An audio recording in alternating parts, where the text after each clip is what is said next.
hear it. Hmm? Ah!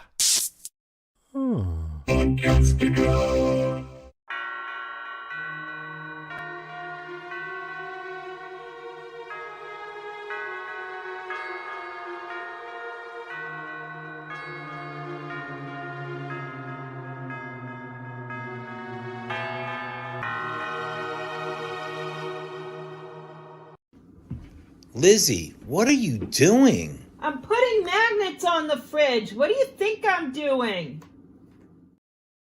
Welcome to the show. My name is Alex. And I'm Lizzie! And our special guest, Bob Mann, who had nothing better to do today. Just stopped by because that's the kind of guy he is. Thank you so much, Bob. And thank you for, I didn't realize that you were the Frumley parade marshal. It just acting until the election. Absolutely. Yeah. We're so glad that you could make sure that your new title is, as acting, marshal. Yeah. I'm kind of supposed to do that. Exactly. Until, but it's ceremony.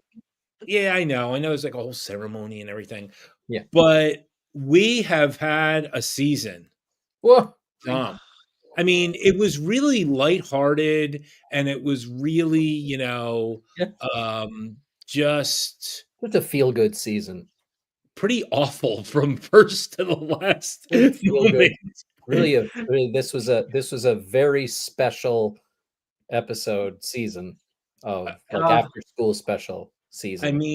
It couldn't. I loved it.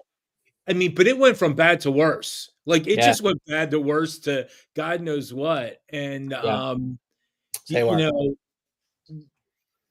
what was your first thoughts on this season? After looking at it all, what's your first thoughts that come to mind when you think of the season? It comes in hot. I will admit and apologize to a certain extent, because I remember, I think it was on the eve of the new season coming out, where you had me as a guest and we talked theories and things like that. And I remember saying to Lizzie, yeah, look, she's dead. It's pretty clear. You might as well just get over it now. And I was pretty glib about it without knowing for sure. I thought maybe the show was juking us a little bit with what it was doing with the trailer. I thought, it's going to be some misdirection. But I dug at Lizzie pretty hard because I knew that she was a fan of this character. And then I'm going to say that when it became abundantly clear what was going on, I felt really bad. You know what? I didn't. You didn't. I knew you because you knew it was my and we had her on the show after the first episode, and she was dead, but we weren't sure, kind of dead, but we all knew. Sure. And it was awful, but it was great to just nag her. Yeah. The whole entire night. But we should have asked her to join us. So I'm not talking about Liz. I'm talking about Lizzie right here. Yeah. It was great. No, I felt, Liz Moy and Liz Saunders are such good. They were our first. Yeah, they're so great. And then you came on, and everybody else kind of fell into place. Oh, really? Yeah, I was. I will admit, I was sad. Like, I was sad to see the character. I'm always sad to see really interesting performers depart from the show. Although I try really hard to stay as a viewer and as a fan. I'm much more interested in. Let's put it this way. I think I've said this before on the show. Story isn't charity. If it's a character's time, I don't want that character to linger just because the fans like the character, or because I like the actor, or because no. Like, tell me the story. Tell me the story and have things happen. If there's someone who needs to go and that's important to move the narrative, make that happen. Like, I'm trying really hard not to feel like there's a bit of a choose your own adventure thing going on with the show. But you know what, though? in terms of her death, it was the right choice, but a lot of other people could have died. Sure. And Yeah. it was the right choice because she was so beloved by everybody. She didn't do anything wrong. Like, No. you know, and I think that was the hard part. And again, it's only been what, a month since your death in the show? If that. I'm saying, it's like, not. you know, It's Yeah. if that is the answer. What are your calculations, Lizzie? Because my son, I watched season 3 with my son, my youngest son, and my youngest daughter, and we kind of made a appointment viewing out of it, and we shared lots of theories and things like that, and thoughts about what was going on. But it is a regular topic of conversation for us to be like, how much time has passed since we were introduced to this world? It might even be less than a month. I don't know. I think it is at the end of season 1. It's 9 days. 9 days. Yeah, 9 days. Yeah. Oh, never mind. We answered Taryn's question. He wanted to know if Bob was a theorist. I think bit. Yeah, I mean, I think Alex and I are also a little bit like we try to connect dots, but we're not the type that have the bulletin board with the right string connecting all the pictures, you know? Wait, but you do have a board. I do have the arrival board, but that's different because that's just a straight line, you know, so we There's can a keep lot. track of who gets here and when. Right. But I know we both sit there either on the podcast or when we're just chit chatting, and we'll start to be like, but then this and then that, but it doesn't really make it far from that conversation. We I just think kind of talk about it and drop it. my and again, in terms of theory, what I've been really thinking about coming on to this is, you know, why do people live, die, and go to from? I know that's the Yeah. big questions. I mean, I get that, but Yeah. like, you know, we really, if this season showed us anything, they showed us that people are there for a certain purpose, and whatever that purpose is, and once they're done, they are done. I mean, the perfect two examples are Jade's buddy and the EMS guys. All their job Totally. was to do Yeah. one thing: bring them to from. Yeah. And then once they're done, they're done. Yeah. But you know, they've killed other characters off. Absolutely. Yeah. And then we see them, resurrected in a certain way that moves the story in some direction.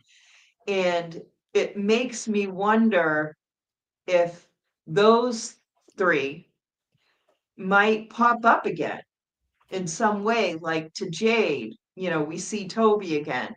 To Acosta, we see the EMS guys again. Right. But I don't know, because it was interesting. I would have been like, oh my God, they really, really have planned extensively. If the answer to this question had been yes, we had the yellow man on, Doug Hughes. Oh yeah, right. And we asked him if he was the original voice on the radio. And if the answer had been yes, like, oh my God, this is like deep state stuff. Yeah. But it wasn't him, Doug, but it was the yellow man talking on the radio. Maybe. Yeah. I don't think that's been confirmed. No, he confirmed it. Oh, he confirmed it. Yeah, like Yellow Man. He confirmed that it's the character's voice on the radio, but that he wasn't the one. He wasn't the guy. Right. Yeah. So I just want to jump in for a sec and tell you guys what I've been up to the last 12 hours or so. Some of us may have seen. Some of us may know. Yes, some of us may know. So I'll let you tell the story. I don't want to, I went in search of booze make sure I get them both in. How do I do that with this camera? I got Yeah. myself some booze, Mm-hmm. but my first trip last night didn't work out. It was this small restaurant where Harold and Morris Chestnut were crammed into this tight space, and I'm like, I am so like, I didn't even see how you could buy this. Did he at So least? He didn't even like sign it to me. no, they weren't doing that. I mean, And like, come on. yeah, well, you know what? I bought the 2 bottles, one for each of us, and then spilled water on the bags, and one of them fell through the bag, but it was like a half inch from the cement, so it just kind of dropped down. Both of them are just perfect. Like Wow. these, if you guys could like these bottles are just amazing, Yeah, it's amazing. gorgeous. And yeah, it's just beautiful. And then Harold signed 5 of these for us. That's Where's so his nice. signature? It's over here. Wait, wrong side. Right in here. I think the best color, like gray doesn't work with this. We need to find a color that works with this color scheme. Liz, look who's in the Yeah. chat. Speaking of the guy with the yellow suit. It's Who's in the chat? I don't see. I can't that see. is Yellow Man. Oh, He's Should we everywhere. send him the link? I can send him the link. Well, I'm right here. I'll just send him the link. No, you send him the link because I'm going to finish telling my story. Thanks. yes. So, I was standing at the end of the first line, and I don't know, like Harold and Morris had to take a break or something like that, and he's walking by, and he stopped to talk to us. And I'm thinking back on it now, I didn't catch it at the time, but I said, "Oh my God," I'm like, "Harold, it's me, Lizzie from What is Frumcast." And he said, "I know." And I'm like, I didn't even hear that. I was just so overwhelmed. You've made it. Yeah, like, We're and not as so, popular as you. yeah, apparently. So then when I got up there, he had the posters out and he was signing them. I was so like, these are not for sale. Like, they are not for sale. They will be going out to listeners and they will have to be earned. But they are so not for sale. That's not what we did it for. But So you're saying that I should not have signed mine and put it up on Etsy? You know what? What you do with yours Oh, is up to you. I'll Okay, send that's you reassuring. another one. That's Although, reassuring. I'll send you another although, the fact that it's going for Canadian money, you really want to do American dollars. Yeah. Yeah. That's a good Gosh, tip. you know what, Bob? Good No, tip. no, seriously, and I'm not trying to be funny. I just saw a video of somebody at Costco. Is it true? Like it's like super expensive there right now? Yeah. I mean, it's expensive in the way that I think it's gotten more expensive everywhere. Everywhere? Oh, okay. Yeah. No, they were just saying it was just like outrageous. I saw this again TikTok video. It was like $200 for steak or something at Costco. No, Like, I mean that's no. Yeah. Well, I mean, I guess it depends on what you're getting, but prices are definitely high. yeah, okay. Yeah, for sure. Now, can we actually get back to why we're here? Yes, I'm done. Although, like, I think other people looked at me like, who the hell is that woman that Harold is hugging and kissing? Because no one else got that treatment. Super cool. Yeah. I Super just, cool. He's such Oh, a wait, who else was there? Who else was signing stuff? Morris Chestnut.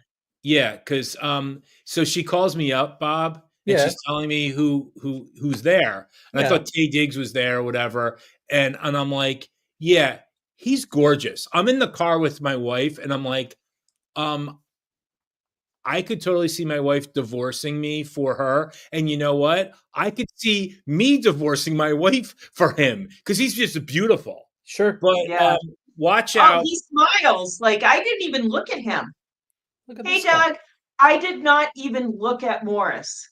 I was so like on Harold that I didn't even look at Morris. The majority of the He's a people handsome in guy. line He's a handsome were guy. there. Too. Yeah. Yeah. He is. Like, Both and very he handsome men. just looked beautiful. The majority Yeah. of people that were in line were there for Morris Yeah. and not for Harold.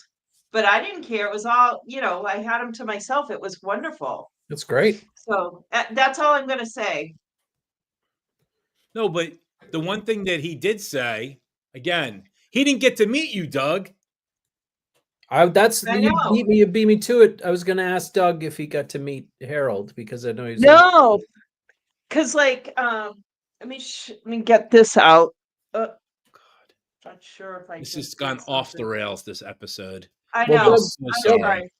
Doug's here. I've He got to can- get he can this tell us. to Doug, but I gave Harold one of all of our stickers.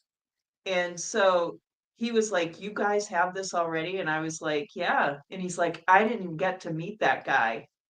And I'm like, "Well, There you we go. had him on the show. You He's will pretty next year. I bet he Yeah, will. I know. You're gonna meet him big time." But then on the way home last night, I was doing a live on Instagram, and Doug and I talked for an hour live on Instagram last night. It was Cool. just really nice. Yeah. So was- wait, the real question is, Bob, you don't know Doug? No, I can't believe that you're the No. one actor that doesn't know Bob Mann. no, meeting Doug for the I first time right know. now. Doug, where are you Bob? located, Doug? I missed your episode, Doug. Where are you located? I'm in Toronto. Where are Toronto. Okay. Yeah. Now, Alex, I don't know if you know this, What? but there is some distance between Halifax and Oh, Toronto. no, I understand that, but you're the mayor of Halifax. But here's and- the thing. Here's the thing. Even the mayor of Toronto is still some distance away from It Halifax. doesn't Like, it's matter. not- Your tentacles, like the Yeah. yellow man, the man in the yellow suit, reach forever. Well, wait. Are you actually the mayor of Halifax? No, not literally. This is something that Alex has been I've just pushing. conjured up because and I have to say, Bob came on our episode when literally years ago. Yeah. And I said to Lizzie, I'm like, the guy was on for like 3 seconds. Yeah. And what the heck is he gonna say? That because kind of like you, Doug, you're on literally for like X amount of thing. And both you and Bob have been absolutely wonderful explaining the craft. And I think that that's what's so needed. And I think a lot of people really appreciate that. And I just think that that's really kind of neat. And the fact that he is such a super fan, so to speak. You watch it with everybody, you watch it with your family, whatever else.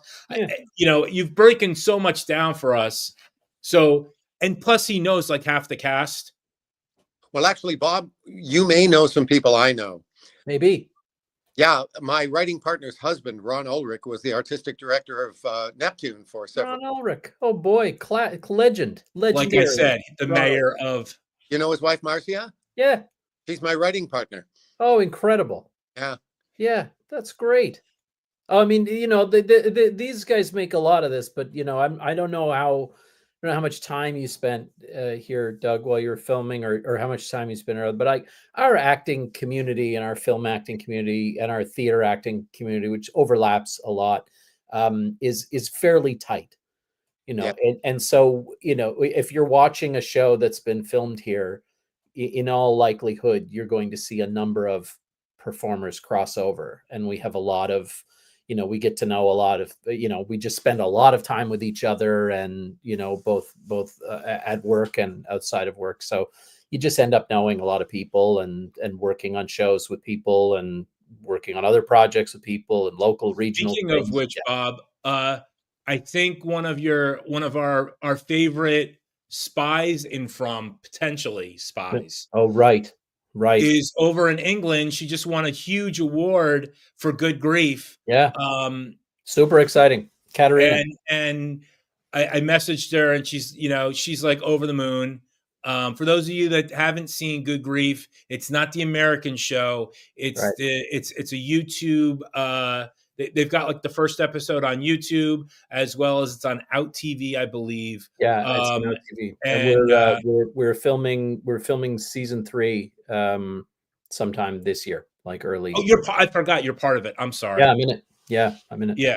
So It looks yeah, like that an was exciting. interesting- That was exciting to win that. Is like the International Drama Award for Best New Media Series. There are a number of different categories. So kind of a long shot. They really weren't expecting Right. to have anything. They were excited about it, but yeah, it was a big deal. So the creators, they're over in the UK now. They'll be going to Berlin next year, and yeah, all kinds of tons of fun things. Things going on with that game. Speaking of awards, since the last time we did a live, a couple of great things have happened. The Saturn Awards came out. Oh yeah, and From got nominations, a nomination for not just best horror but best TV series, which I think is a great thing. And Cool. then Harold, Liz Saunders, and Hannah, who plays Julie, got nods. And I love that Hannah got best young performance. yeah. And then Liz got best supporting, which I didn't think she was a supporting actress in this, but hey, it's better that she got that because all 3 categories are pretty stacked. So It's fantastic. It's what, I'm just so glad that they're putting the money into it, and this year they've done such a great job of really getting people to find the show. Yeah. I mean, we keep getting messages. Oh, I just found it. It's like, where you been? But and then we also have to remember that people are just seeing it for the first time this season around the world. So even though we're not spoilery, we're kind of spoilery in the sense of it might be going to England next week, or starting next week, or wherever. I know there's a big Arab community that loves this show. Yeah, and I know Hannah said that she's going to be going to, I think, Dubai, Bahrain or something. Yeah, Really? at the end of January. Yeah, she's going for a convention. Right, convention. She's appearing, and I think it's interesting that that's her first appearance. And she doesn't have any other like US or Canada dates lined up. Yeah. I would think maybe, I know she's in school, so it could have something to do with that. She might be on school break that week. So, yeah. Media properties have a weird way of taking off in different places in ways that can be very exciting. I mean, this used to be a thing for music. I mean, I went years not realizing how big David Hasselhoff was in Germany. My God, I could have gone years more. Oh my God, the Hoff is huge. Like, what a shock! Like, where you just like, oh, if they're not a big deal here, then they're nowhere. But that's not true. And I think I don't really fault anybody for not having picked up on the show. I mean, first of all, what a great time to live in a sense, where you can totally miss a show that a bunch of people are watching, and it's kind of a niche community, and it grows and it grows and it grows, and then you hear about it and find out about it, and you get to watch it from the beginning. Right. Yeah. Like, that wasn't always the case, right? Like, it used to be that if you missed the grand opening of a show and you didn't hear about it until a year in, well, guess what? You had to, I don't know, you did that nothing. That was it. Like, you just missed out. If you missed the reruns on the back half of the year, that was it. And they wouldn't even always put all of the episodes. And I remember, and I've mentioned this before on the podcast, when Lost came out, that was on my schedule. It was going to be Wednesday night at 8:00. I wanted to see a plane crash, right? I forgot about it, and then was so upset. And then I'm flipping channels Saturday night because, of course, I wasn't out of the house. And I was hot then, too. But at any rate, I was home by myself.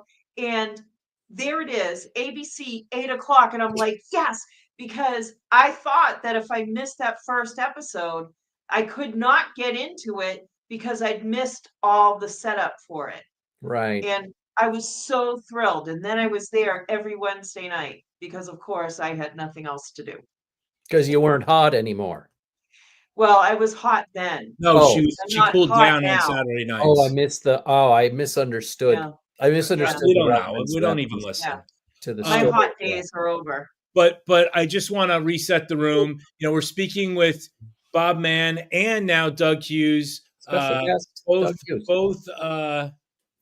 have been on the show.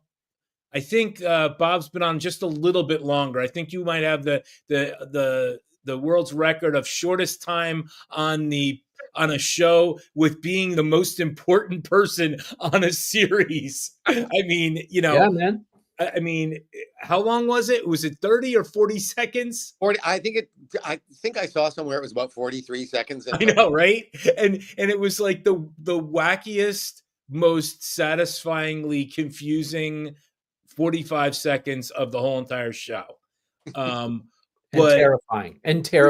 So it really was terrifying. This is what my son and I have talked a lot about. My son, he's in his second year of college. He's 19.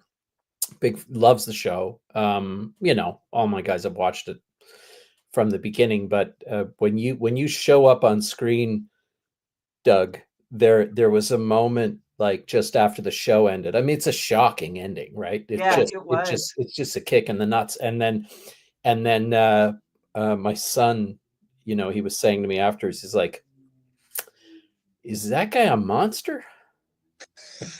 Because it was the daytime. Right. And it's one of those things. I remember when we were doing the kind of recap of season 2 and kind of the team when we were having our big conversation about season 3. Remember, one of the things that I felt was a big deal and was making a big deal of was that the trailer seemed to reveal that these creatures now had a regard for Boyd, at least personally. Yeah. That they weren't just forces of nature anymore. There was some intentionality and some almost scheming to it. And what you see at the end of, with your character, Doug, what you see at the end of the season, it just cranks that up a notch where you go, oh, I guess we sort of asked to see the manager. Yeah. And now the manager's here, and he doesn't follow the same rules as the rest of them do. He looked a lot nicer than the monsters. That's for sure. It just has this gravity and weight to it that must have been a really cool. Were you familiar with did you have a lot of familiarity with the show, Doug, or did you just kind of get brought into it? Well, it's kind of a long story, which Alex and Lizzie have already heard. Yes. But yeah. I actually auditioned for before the first season. It was actually for your part, Bob. Amazing. They didn't want to say anything, but they were going with an older. They were thinking about an older guy. Yeah, it was a couple of other roles actually, and cool. All back for both of them, and then nothing. Then 3 years of radio silence. I had given up on it, and because I didn't have MGM Plus, I never got to see an episode. Right. Yeah. Spring. Suddenly, I got invited to read for The Man in Yellow. Yeah. And I didn't know at first. I knew I was up for something, but I didn't know it was for From, because initially they were going to cast from audition reels. But then they decided, because of the import of the character, yes, it's a very short scene, but we need to actually audition these guys. So I auditioned on a Saturday afternoon. We did a Zoom audition, which was it's long. I found out at 10:30 that night that I got the role, and I was on a plane to Halifax 8 o'clock Monday morning. Ridiculous. And between the time that I found out I got the gig and the time we were actually in front of the cameras, I had enough time to watch 4 episodes. Right. So I watched the pilot and the finale of season 1, and then I watched the opening episode and the finale of season 2. Oh, wild. Those are probably good. Those are good ones to see. I think you picked the right ones. The end of Act 1, or the end of season 1, turned out to be particularly apropos because, of course, that's where the radio conversation with Jim happened. That's right. Right. Yeah. That's me. Oh, yeah. Which is so. You know what though? I am so glad, and this is what I love about this particular season. everybody has been complaining about the answers not being answered. We got so many answers. Yes, we have questions, but we got so much answered this season. And I'm just loving the fact that what are they going to do now with all this information? And how are the monsters going to play their chess game, and how are the survivors going to play that chess game? But I do want to go back to the first episode because something was in the trailers and everything else. They kept focusing on Boyd, Right. and they're trying to break him. Right. And my question for the three of you and the people in the audience: one, did they break him? No, No, I don't think. I think that's. I think they. Oh, I'm sorry, Doug. I just said I think that's an ongoing project. Yeah, agreed. I think it's in stages. It's like a shifting virus, breaking Boyd. What Well, about you, Bob? Look what happened with him torturing Elgin. I mean, there's another Yeah. chapter in that novel of breaking Boyd. Yeah. My guy Nathan Simmons and Catalina are going to have matching eye patches next season, And they should Oh have. my God. Their favorite letters are, of course. Yeah, I can't remember if they were different eyes. They could each have one half of a pair of a set. So when you see Nathan, oh no, they do. They He's do this actually, one, yeah. He's this one. Yep. But when you see Nathan, you've got to ask him one thing. Yeah. Okay. I don't think he still has seen Silence of the Lambs. And when he is with Fatima, and she's like trying to get away, and we said this to him, all I could think of, put the lotion in the basket. Yeah, it's some dark shit. Oh, it's some serious dark shit. Dark. But that being said, so do you think did they break Donna? I mean, like, for me, it's interesting. I am so much more interested. First of all, I don't know that it's a yes or no question. With Doug in the sense that I think there's a sort of an exercise and a journey to it. I'm just still really interested in why. Like, that's my biggest question. I'm less interested in whether, I mean, frankly, the monsters could be timberwolves, out in the tundra attacking people at night, and there'd be just as much likelihood that someone breaks in the face of that kind of pressure. Like, it doesn't need, but to me, it's much more interesting the question of why has this gotten personal? Why are they doing what they're doing? What's the goal? Because and again, my son said this to me. We chat about it while we drive around and stuff, and he was just saying, like, what if the goal up to this point has just been to try to kill as many of these people as they can, which appears to be the point. Then what's the point of breaking anybody? And I'm really, really curious about that. I'll go all the way back to the very first episode of the series. Right. Because one of my thoughts getting on the end of season 3 was, maybe children occupy a special place in this story. Just a small little place, but children seem to be important. And the place can get into children's heads. Children need to be sacrificed, all this sort of business. But if you think about it, the very first victim in the very first episode is a little girl. And your daughter, who you caused, which is a bunch of bullcrap. Look, honestly, she's an expendable grown-up the same way that my character is an expendable grown-up. But the show demonstrates from the very get-go, from the very kickoff, that if one of these creatures has an opportunity to kill a child, it will. Like, it's not kidnapping it to put it on an altar to sacrifice to help perpetuate the goal of everlasting life, or whatever kind of theory you might have that this fits into. So I remain very, very curious about what the purpose of what's the intentionality behind what these creatures are doing? To me, that's still one of the biggest mysteries of the. Yeah, the no, show. it's like It hasn't why, been answered. It hasn't like been. when Acosta came, everybody was like, "Oh, this is Donna's lost daughter or whatever else," and I'm like, I didn't go there because I just didn't think of it. And they were giving her all sorts of crap, but which is a whole nother. We'll get to that too. But even just in the first episode, we found a lot of interesting information. One, there's a whole new settlement, and they've got these freaky, like scarecrow-ish, I don't know what to call they are, with food, and they've got log cabins that are circa Civil War-ish. No, earlier than that. They're very rustic and rudimentary. Like I would say early settlers, like the vision that Jade has of that guy drinking out of the skull. Oh yeah. I mean that was very rudimentary clothing.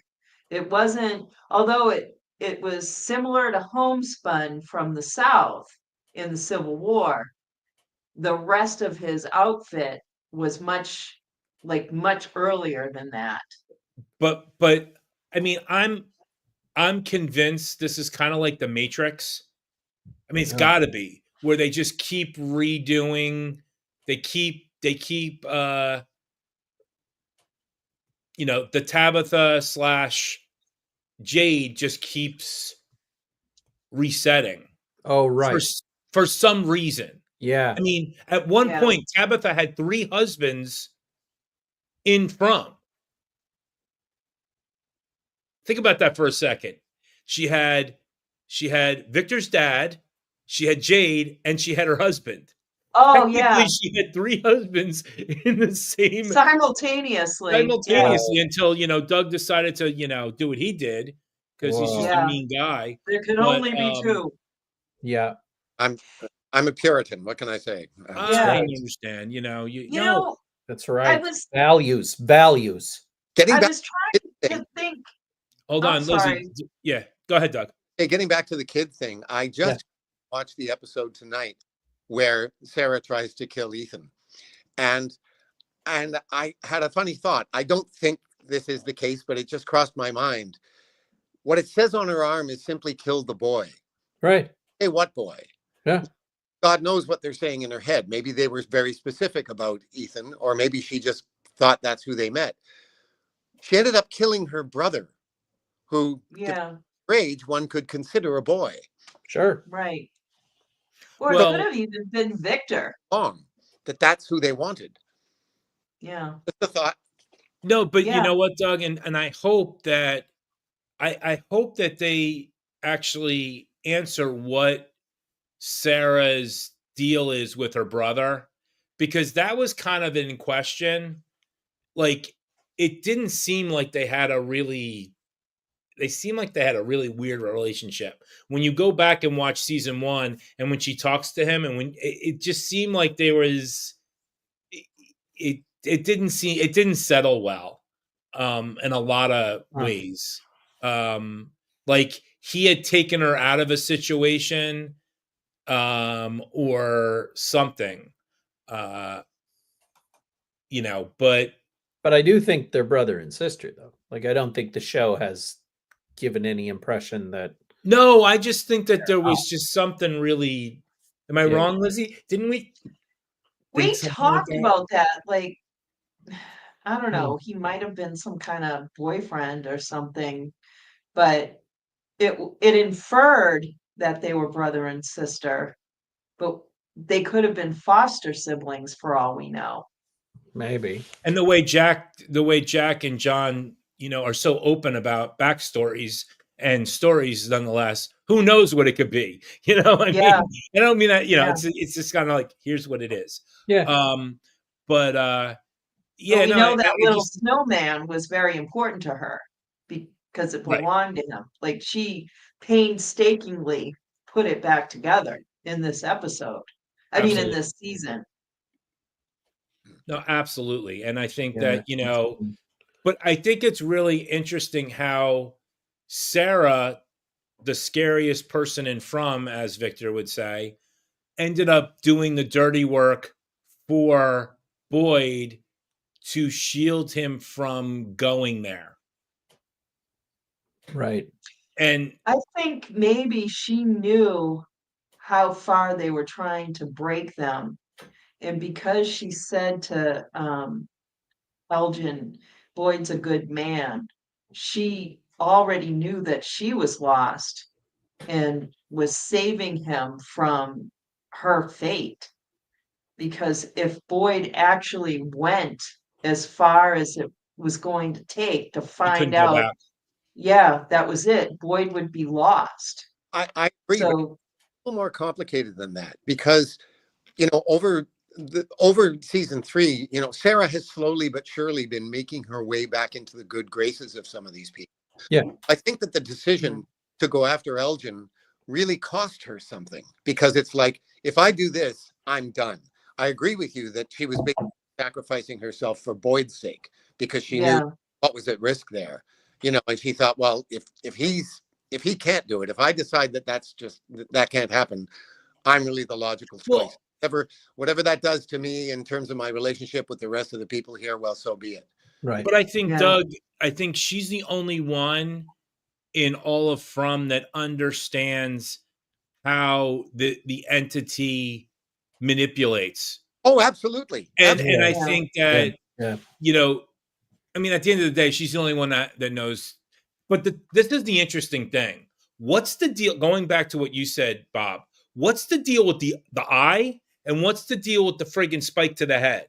Because the guy the guy that was drinking the skull blood crap had the eye yeah, problem, and they did that to Phoebe Rex, to whatever yeah, her name in the was, same who did spot, yeah. that. I mean, there's something up with their pattern of killing, or But not maybe, killing, but but doing. maybe that is the connection between the reincarnations. And here's what I'm going to say this, and I've talked about this stuff a little bit before on the podcast, but one belief is that birthmarks are not birthmarks, but actually death marks. And like I have one right here. I've got a significant birthmark on my forehead. And I was regressed at one point to look at past lives. And what it came out to be was that I was an American soldier in the Bataan Peninsula on that march. And because I was so tall, the Japanese soldiers were taking down the tall Americans because they generally don't have that stature. And what happened was my head was split open by a rifle butt. And so that's what came through this life. So it could be that the injury through that part of the skull is how you tell what lives are like that guy that we saw and then Phoebe Rex are actually the same ones. So that maybe both of them were counted out pretty early in their arrival into the town. No.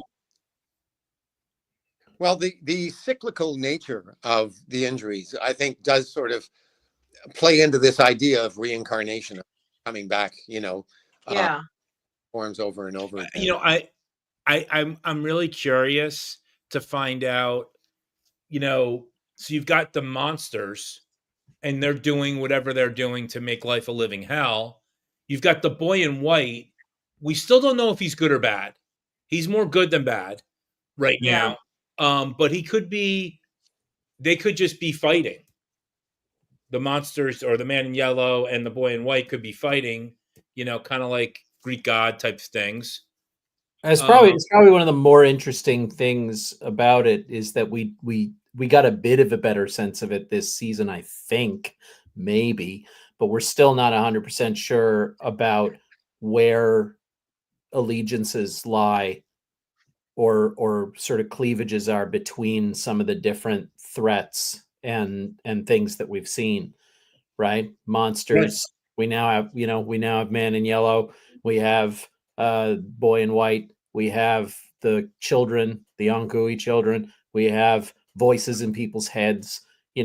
All this sort of stuff. We have the kid on the phone, Yeah. right? Like we Yeah, that don't. was messed up, It man. was messed up, Which but we no don't know. one believed. We don't know where anyone. We don't know where anyone aligns. I want to go back to the forehead thing for a second because I'll Yeah. I'll throw out one of my usual, and I'm trying to do this less.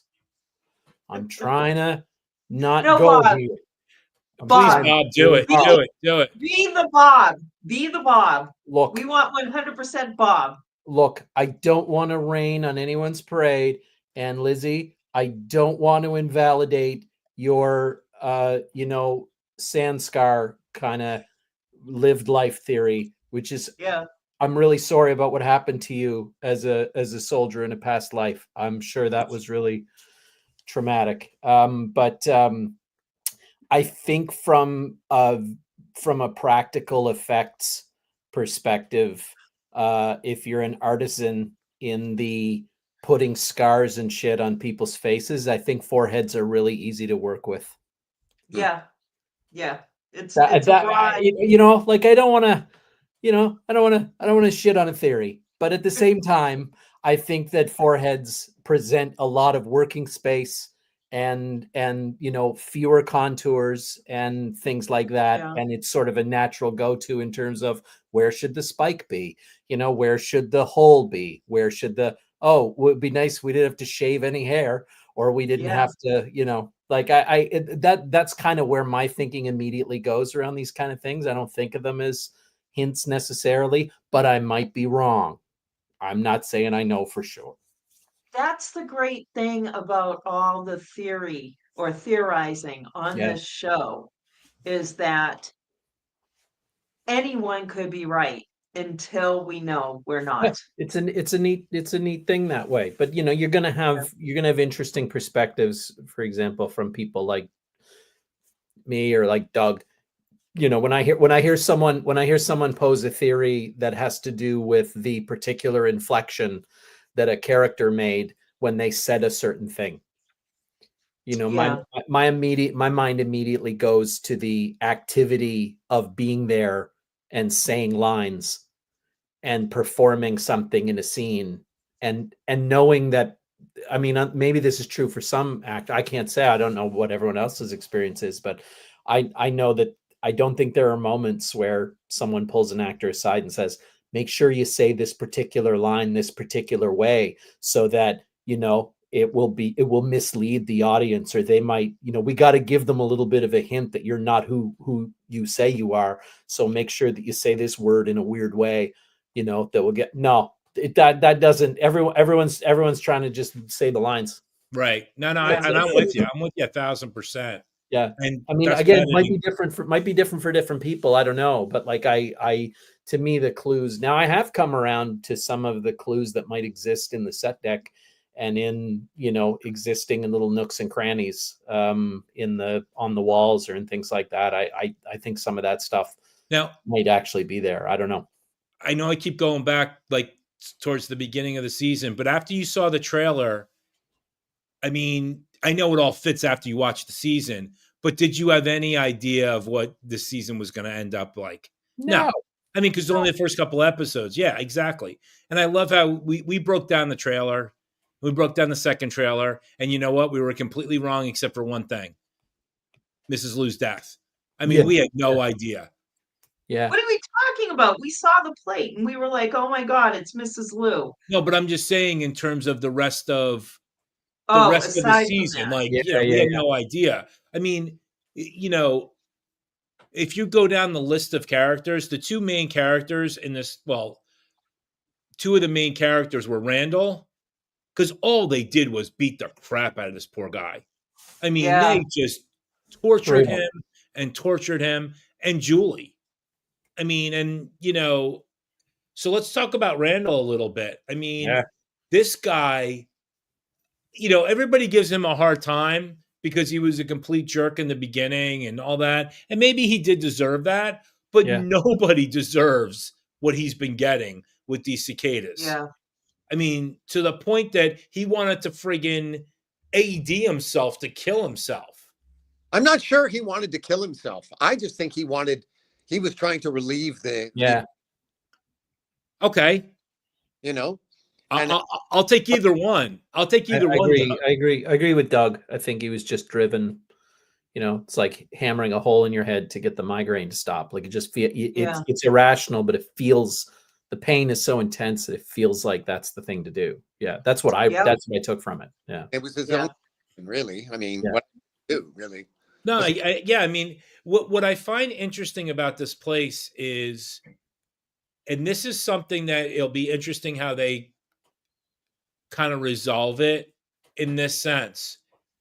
This year was the first, it seems like since our characters have been there, this is the first time that they've really had to have a food issue or things like that.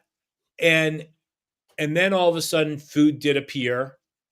And then all of a sudden more medical supplies appeared. And my point is, again, why?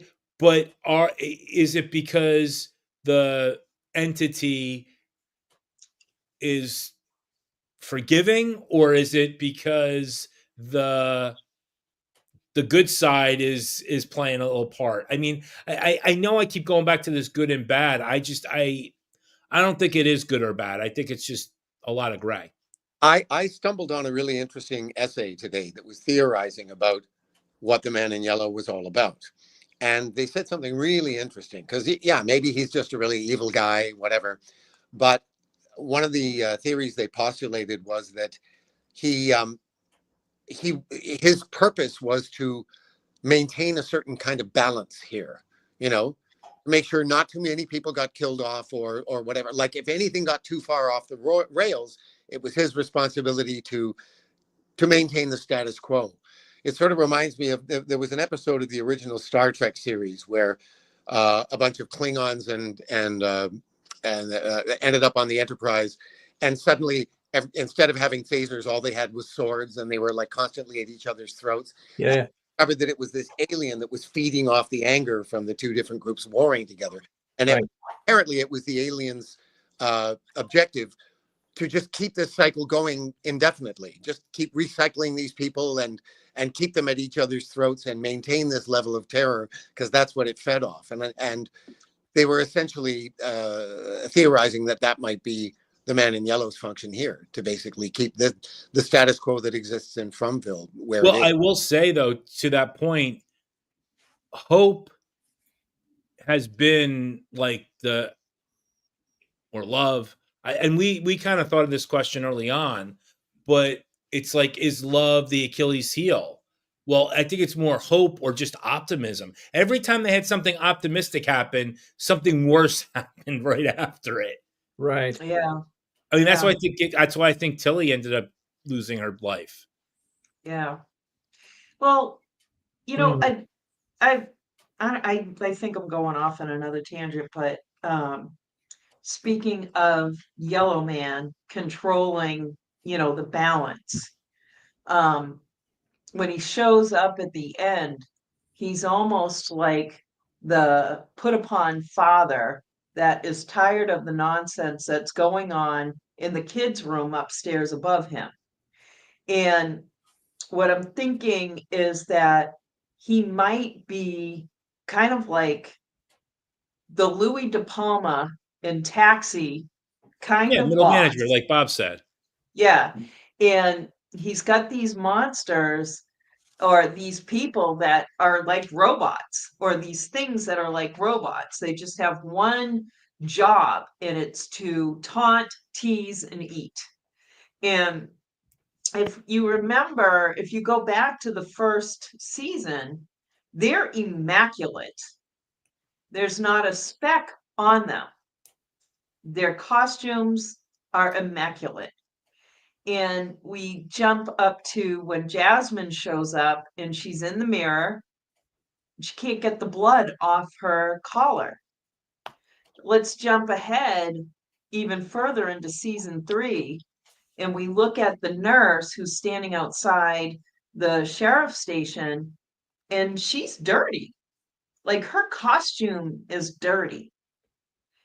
Like, it's like they're sliding like toward an end. Like, If that's trying the to wrap case, up. if that's the end up case of it, that's a pretty good find. It's just something that I was, it just popped up on my notes for tonight. Wow, what a difference. This is it for notes versus my 6 I jam-packed will say pages. Yeah. that nurse scared the crap out of me when she did this. Oh Yes, my she's God. That was so messed up. Like, That was so messed up in like so many ways. all the ways that they taunt our people, our townspeople, our Well, colony people. Daryl is along my feeling is that you're reading too much into it. But then again, who knows? Oh, well, I will say Did you this. There's a Go ahead. there's a version of me that at one point would have said, Lizzie, I think you're looking into it too much. Yeah. But I think of all the times that I read fan theories that were basically somewhere along the lines of, I think so and so is actually so and so. I think so and so is so and so's whatchamacallit. And it's just like, have we been given any indication, like any evidence that Yeah. anybody is anybody other than who they actually are? Exactly. And then lo and behold, the end of this season, we find out that some people are actually other people that we've met and been introduced to.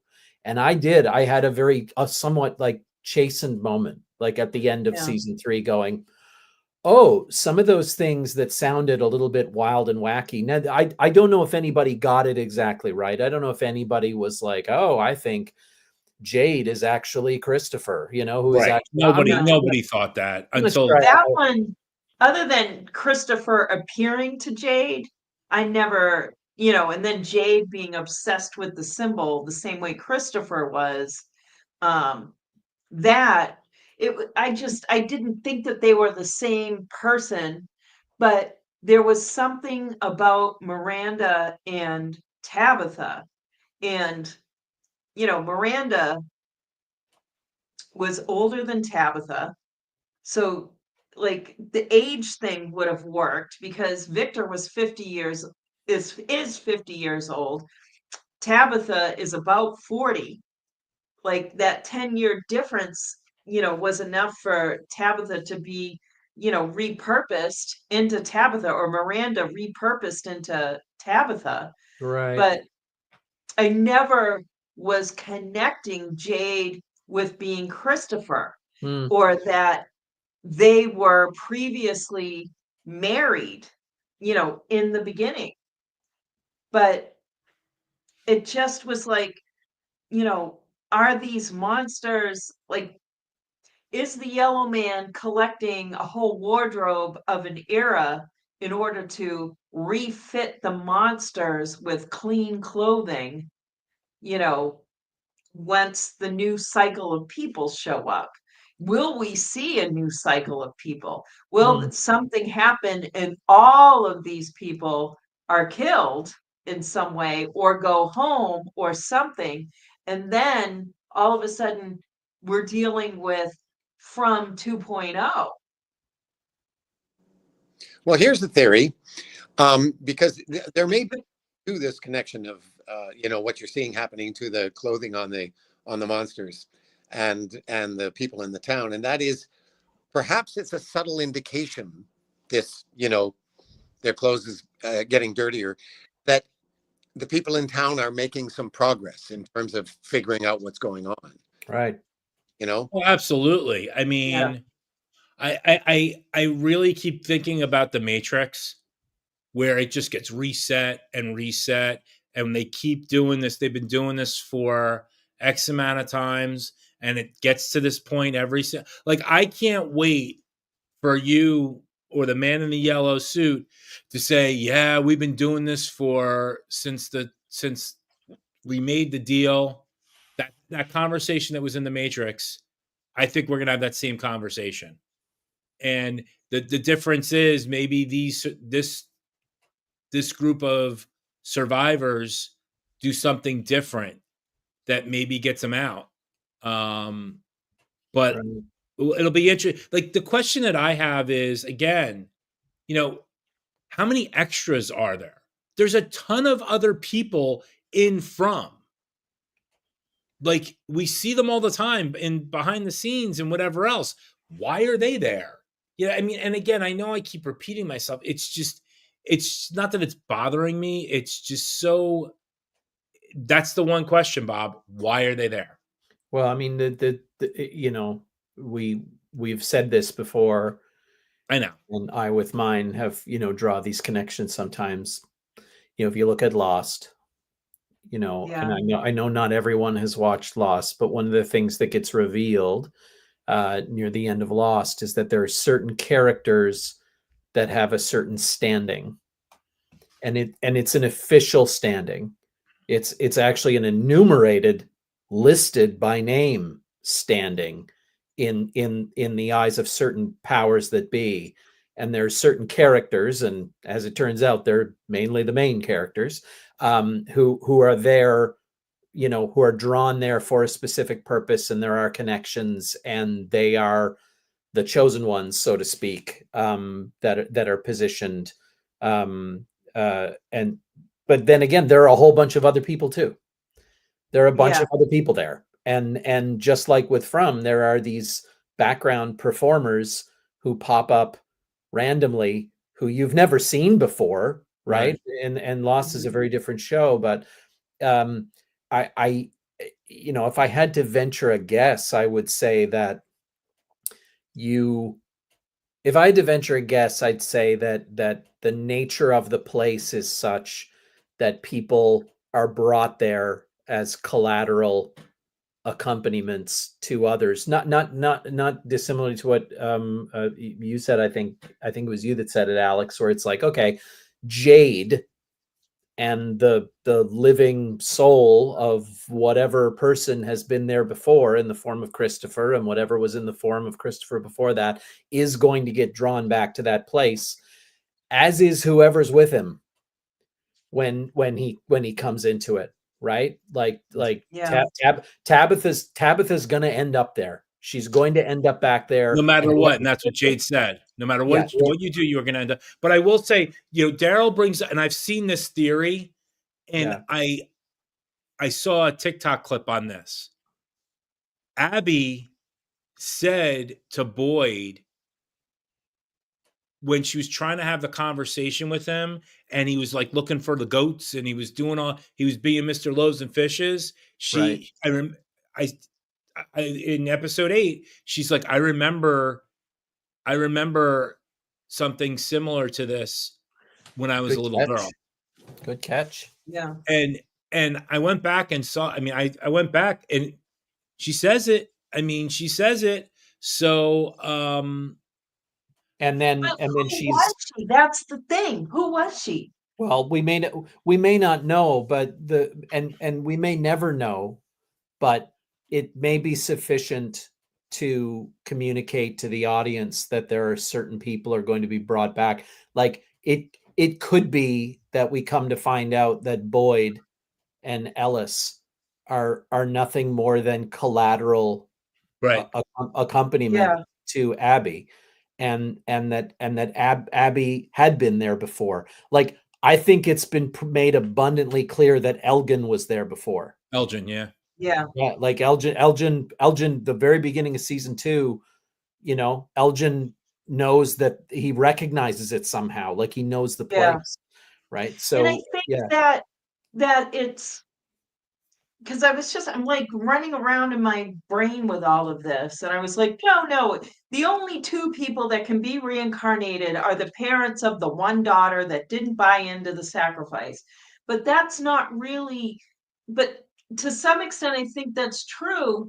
But then I think that all the incantations that there have been throughout the centuries that this has been going on, that there are all these like helper people, and that the helpers also keep getting reincarnated. and that possibly like Abby was reincarnated, Julie was reincarnated. But And Boyd could be Jim. I'm just saying, you want to take it one step further. Boyd could be like Jim. Like, what was Jim's role other But- than being a pain in the ass? but they could just be vehicles. And, But my point being know, is they're the significant other, but they're not really significant to the story. But the problem is Boyd just happened to be somebody that was a guy that got things done versus Jim. They could really mess with him, and he went down a spiral, and they just picked the wrong person in Jim in Boyd, if that makes sense. Because if this is all pretty predetermined, let's just say it's all predetermined. Tabitha was going to come no matter what. Well, okay, fine. But was she predetermined to have Jim? Let's just say, for argument's sake, she was, because he was the type of person that Tabitha. Because Tabitha, I mean, Jim and Henry are kind of the same. yeah.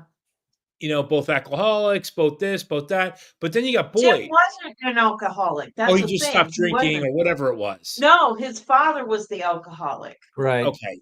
Thank you for clarifying that, because I know we'd get it in the comments, because, you know, God forbid, I don't know every single detail. But you might be right. You might be right that people, once they die there, they, you know, they're. I just think that they got more than they paid for, more than they bargained for with Boyd. Oh, for sure. And they don't know how to handle it. Yeah. Maybe when the settlers first arrived, there were a lot more of them, and maybe they were killed. It was either go along with it or you die, but we're taking your kids. But Michael could be right, but just like Bob was, you know, they're just collateral damage. I mean, I'm not opposed to that. I'm just saying that the collateral damage could be, when I say reincarnated, I don't mean it in the sense of it's the same person. I'm just saying it's the same type of person. I think that's true. They're attracted to.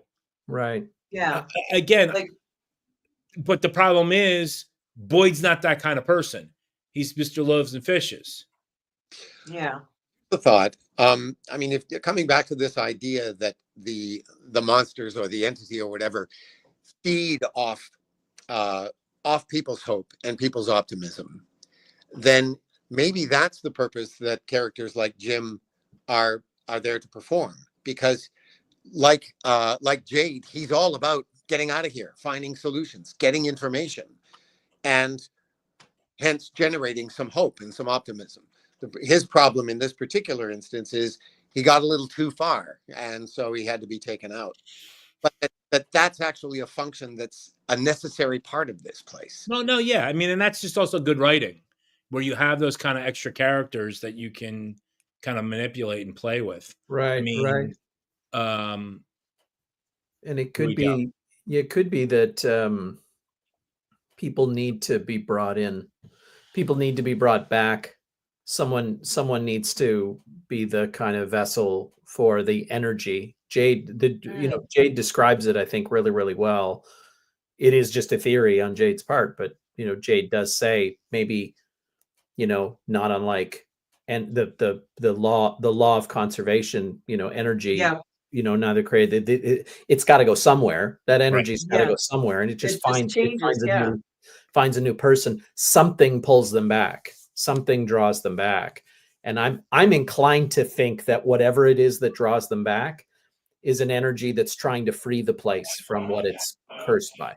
That's what I feel like. Not unlike a game, it's Minecraft, and or Jumanji or whatever. Yeah, that's right, or whatever. You need players, and a player who dies in the game starts a new game. It's the same person on the controller, but they might be operating a new a new thing, and they just start a new game, and they give it another go, and they give it another go knowing something new that they learned their last go around, and they carry that Yeah. in with them, and they're in there with Yeah. other players, but they've got the benefit of experience. It feels something like that, which I think is not dissimilar, Alex, to what you're saying about this sort of Matrix like repeated cycle. And in that regard, maybe the monsters are just they're just something that exists within the game of it. But I do think the place is cursed by something that Oh, needs absolutely. No, there's definitely some bad mojo. I bad. mean, Yeah. That said, I do want to get to the relationship between Ethan and Julie, Yeah. because I have to say, Julie came in as the biggest friggin' pain in the ass brat possible. I mean, that first episode, you want to just, ugh. She was And being a teenager. she was That's what you being have exactly waiting what a for you. teenager is. Yeah. And within 9 days later, she has become a full-fledged key to the whole thing. And let's just talk about Julie. I don't know who goes first. Doug has his theory because he was messing with her, but Yeah. but no, Bob. What's your first thoughts on that? I mean, I think others have said it. I'm sure I didn't read it, but it's actually my youngest and my youngest daughter who kind of saw something in the scene as soon as Julie appears on screen in that scene where Doug and Eion are, but she was just like, oh, she looks different. Yeah. Like there's something different about her. That's not her. Yeah. Right. A It lot is of men didn't catch that she was wearing a wig. Yeah, They no, didn't even notice the difference. I saw the hair color right away. I knew something weird was up. It was something. I didn't catch it though. Yeah, but I think it's pretty clear, and I think everyone probably agrees at this point that it's a Julie from a different time, right? And I think that convertible. she is from the past. I've been thinking that this last week because her hair is short. And I'm thinking her hair hadn't fully grown out. And somehow from the past, but in her current life, she just knew something was going on with her dad. And possibly because she's time traveling now. Like, Right. she has the ability in the present to time travel back to the past. So she knew that at some point that Jim was going to be killed by the yellow man, but she didn't know when. So she went back to her younger self. Oh, now I'm lost. Oh my gosh, because it's like you get lost trying to figure it out, but it seemed like she was her younger self pushing herself forward into the present as a guess that this was when Jim was going to be killed by the yellow man. I think she's I'm trying to track your logic a little bit there. I think she's Me older. too. I think she's older. I think she's from the future. It would make more sense if she was older. Yeah, she's a woman. She's more. It feels like there was an attempt made to take teenage Julie, as we know her in the show, and in the inside of a minute or however long that scene is, present us with a Julie that's maybe 22. 20? Yeah. Or something like that. That's and so there was some hair things done and some wardrobe things done. I don't know how it tracks or what the deal of it is, but it seemed that that was my sense of it anyway. I don't know. Yeah. That was my original thought as well. But like this week, it just started coming to me like maybe that was her hair when she was younger and it hadn't grown to the length that it is now. I mean, it's a very new thought and it hasn't been fleshed out. And like saying it out loud doesn't make it more fleshed. It just makes me think, no, she was older coming back in time. Yeah, I mean, this is going to sound ridiculously sarcastic, but Please. there's a thing that people do sometimes when they get older. They cut their hair shorter than they had it when they were teenagers, right? Right. It's not the case that human beings just have a hair length trajectory from youth into old age, and you can, like rings on a tree that's been cut down, you can tell how old they are by how long their hair is. It's just not. Yeah. I hear your theory, but I Yeah. don't think that's what was being conveyed by that scene. Well, Maybe. But for someone that is a little light on the top, I do resemble that remark. Some of us go backwards. Yeah. Yeah. But the thing about it is that if she was coming from the future, she would know when Jim was being killed, like when Jim was killed. Well, But when she shows up, she was kind of guessing that it happened around this time. but if Like you're, she did not know definitively. but that's the thing. If you're time traveling, how are you supposed to know exactly when to be there? Yeah. Because you have history. Yeah, but I Like mean, right now, I know when the Civil War was, so I'd know when to go back if I wanted to see the surrender at Appomattox. well, something is, if you have a very specific time and date, it seems to me she had some pretty specific information because she's there mere seconds before I show up. Right. You know, Right. But she was saying, but she said, this is, I think it's about this time when this happens. Like she's not sure. And if she was coming from the future, wouldn't she be certain? not Not necessarily. necessarily. I know when my parents died. Yeah, but Not really. I couldn't even tell you. I mean, there's a lot of. But Jim died in the woods, and maybe nobody knew the exact when and where. If his body simply disappeared, that's a great point, Michael. I mean, listen, all will be revealed in 2026. Ha ha ha. Yeah. We're also making an inference about intentionality. We're jumping to a conclusion that she has control over where she goes and when she goes. Like she's jumping into a DeLorean time machine and setting the flux capacitor with some buttons. We haven't seen any indication that that's the case. In fact, the only real instance we've seen of her time traveling that has any relationship with other things that happen on the show is her seemingly randomly showing up at the moment when Boyd needs that rope thrown to him. Yeah. She didn't pick that time. Like she didn't choose to go there, right? Yeah. It could be that this version of Julie that we see from the future finds herself in this moment and goes, oh shit, this is it. Yeah. This is the moment. She seems almost surprised herself in that moment that she's there, right? And she panics. She seems to act in a panic, not in a here I am to save the day, but in a maybe she's jumped to a whole bunch of different moments, hoping that she'll find the right one, and suddenly we're seeing it. We're seeing it in real time. That seems more plausible to me. But you know what, though? You're absolutely right. This show has proven that it does what The Walking Dead does, but it did it a little bit longer time. Is we don't know what's leading up to this moment for Julie. And what was the question last year?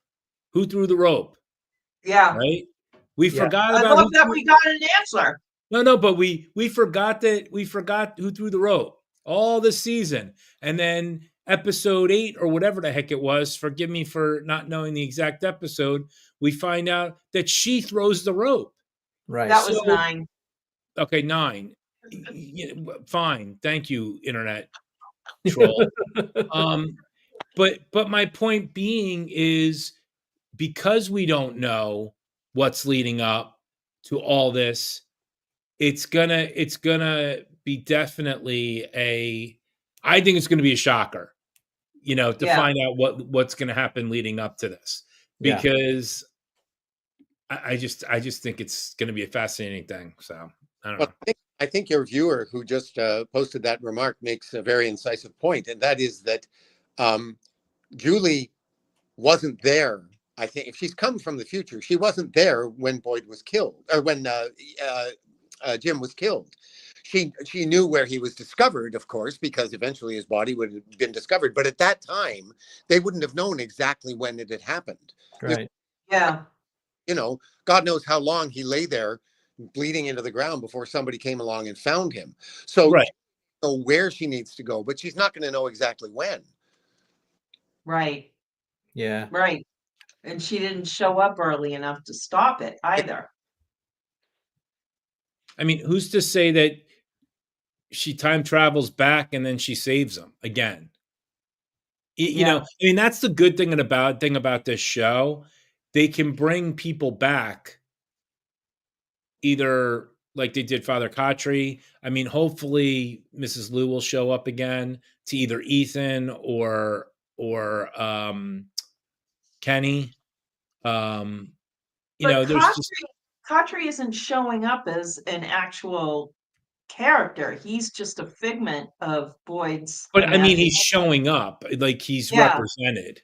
Yeah, but they haven't yet brought anybody back except for one quote unquote person. And I thought that was pretty clever what they did from a maintaining the secret. I think maybe think- I'm wrong. I think they made a mistake by killing him. By killing who? Kotri? Yeah. Oh, I'm actually thinking about Smiley. Yeah. I think they made a mistake with that, but I think it was brilliant that they killed him. But it's like it's like a catch-22. It's like you need somebody to die. You need somebody to to move the story because everybody can't live. But then you kill him and you're like, oh shoot, now what do we do?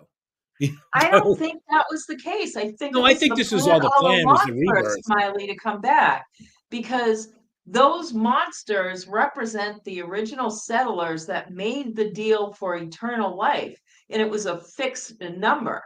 Yeah. So they had to have a way to like that soul is locked in for eternity. Right. So they had to return Smiley. Like that was like this long reveal, like we're like, all right, Fatima's pregnant. That's wonderful. We're thinking a little human baby's gonna bounce out of there, and then they Little don't devil see baby. anything in the body. Like there's nothing in her uterus, but Fatima is insistent that she's pregnant. So what is really going on here? And then she actually gives birth, and it was just like the craziest thing. He just comes out of this bloody mass, and it was insane. actually quite beautiful. Something now, Michael hit the nail on the head. We saw this last season. Yeah. In the cave. Yeah. But that is so messed up when you think about it. I know, but they show you like what did we see? Why. So in the cave, Bob, when Tabitha and Victor are down there, Victor says, "Oh, they make their own drawings," and there's a picture of what Smiley did, whatever you want to, come out of that thing with blood the and way things. He was born? Yeah, it was. But he may not be the first one. He's not. There's no way he is. He's probably not. Yeah. So the implication then is that that's the mechanism by which these things have everlasting life, right? Okay, so here, Stephanie has been dying to ask this question. Do you think that there's more to Jim and his backstory? He talks to Tabitha about remembering what it was like before, but does he mean before Thomas or in the beginning? I think it's in the beginning. I've thought about that a lot.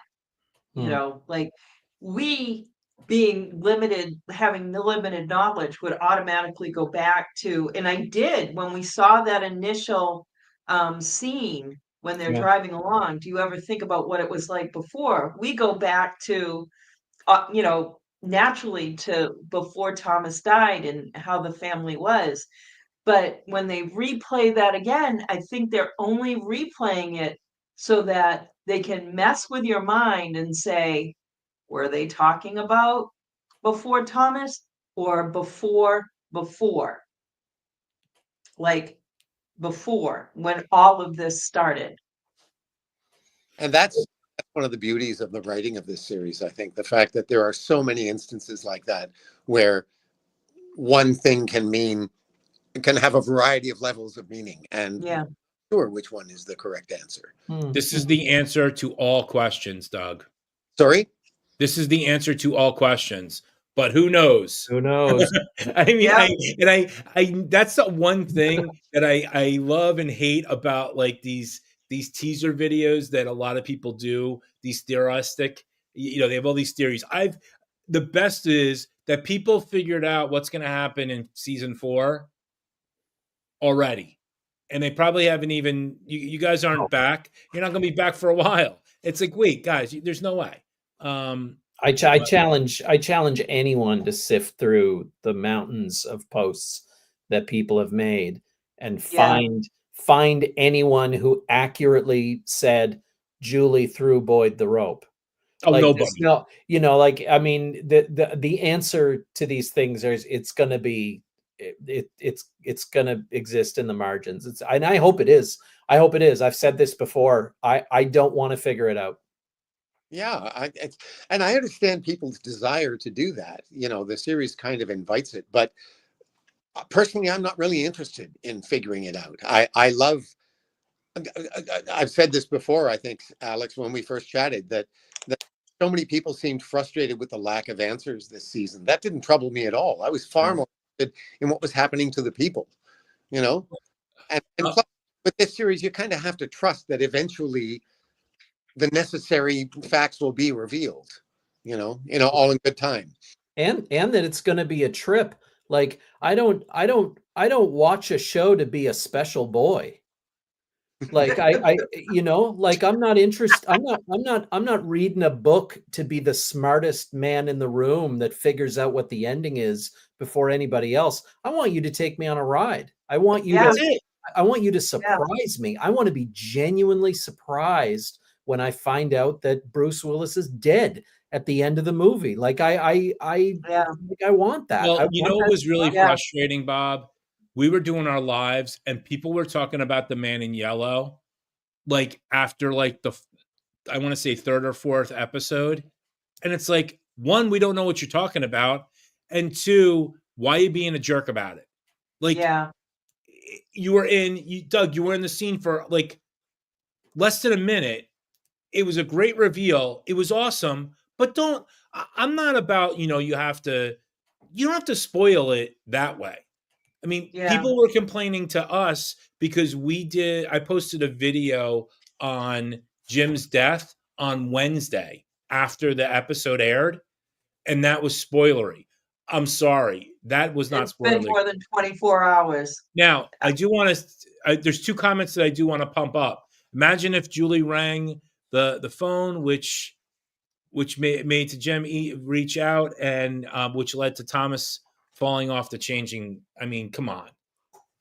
I love it.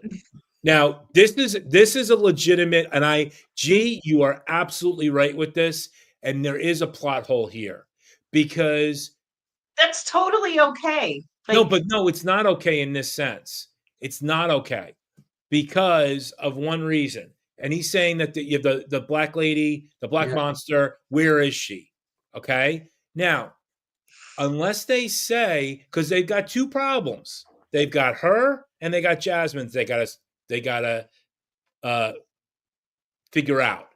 Right. If they say that they reincarnate and sometimes they're different, they gotta say that. But the problem with that theory is Smiley came back, it was the same actor. And that's the thing. And I'm not here to talk about the actors. I don't know anything about them. I don't care about that. That's not the issue. The issue is how are they going to fill that plot hole? And they may not. They may just not fill it. But I don't think they need to. I think they do after the end of this season. because they said they reincarnate and there's always the same number and they made the deal with the devil or whatever you want to call it. Right. I'm just saying, I'm with you, G, on that. I am totally with But you. just because we don't see her doesn't mean she's not there. They did not show every single monster in that circle. Like, They it's not showed like most of them. they showed a lot, but they didn't show all of them. There were some we were just looking at the backs of them. I'm And just saying, I I just don't, mean, I know how I am about the show. This Mm. one particular thing, I just don't see see, it as a big deal. I'm with G on this. I am totally with G on this. It ticks me off. How do you explain the fact, though, that how do you explain the fact that there are some monsters, like our buddy Molly Dunsworth, who pops up in season 1, you never see her again. That's my Yeah. point. That's my Yeah. point. I don't. I don't think that's a plot hole, though. I think Yeah. you're meant to understand that there's a population of these monsters that exists, and you see them when you see them. You Yeah. don't see them when you don't see them, but there's still a fixed group, Fixed number, all governed by the limitations of the practical reality of bringing actors back. Because I don't know if you knew this, but when you bring a principal actor, I'm sure some people are going to send notes and emails about that. I don't know. I want to make you nice and big for this. Yeah, they're going to say that I get the details wrong, right? But if I've played a principal role or an actor role where I had things to say and I was directed on a show and I get brought back to be in the background of something, I'm not existing as a background performer necessarily, depending on what's going on, right? So there are some practical limitations to bringing people back for things if they've already performed in a certain way or they've played a certain role, so I there are probably exceptions to that and ins and outs to that I think work different ways, but there are also just practical limitations on individual actors just coming No, and back. I get it. There's people that, they're not available. There's a whole bunch of other reasons why. That's I'm right. going to tell you right now, though, and she has over 10,000 views for our 15-minute conversation. She is the most, without a doubt, question of why she's not back. And I'm not here. This is not about her. I don't, for whatever reason, she's not back. It's just that now that they've said there's reincarnation, it just opens it up to me. And I know I'm going down, I'm on an island right now by myself with you guys, but I really, it's because I think the problem is she did such a great job at what she did, and it was so memorable that I just would really love to see her menace and terrorize these people some more. Yeah. You may, yes. I really hope. And it's the same thing with the other actress, the black actress. I mean, there's just like some people, she was in that episode 8 of season 1 was such a great opening for these monsters. It just, we thought we were going to have them all the time, the same people. So right. Yeah. Which I think would be hard to, practically speaking. I think it's. I understand. I mean, I don't understand the business part of it, but it's less of a plot hole than Lost. I'll tell you that, because it's a finite and specific number of people that were on that plane that crashed on that island. And yet over the course of 5-6 seasons, there are all kinds of new faces that drop in and out. And there are people that pop up in season 4 you've never seen before. And they actually disappear at one point. Where did all those other people go? You don't even know where they went. And, they exist as an entity unto themselves in the background. I mean, I agree that the reincarnation does pose a bit of a problem, but I think that means we can have new people pop up.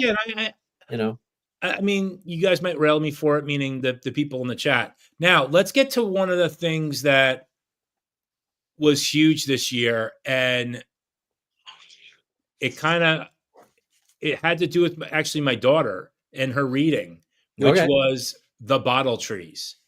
And when I say the bottle trees, there was many of them. And we start out season 2, we had bottle trees.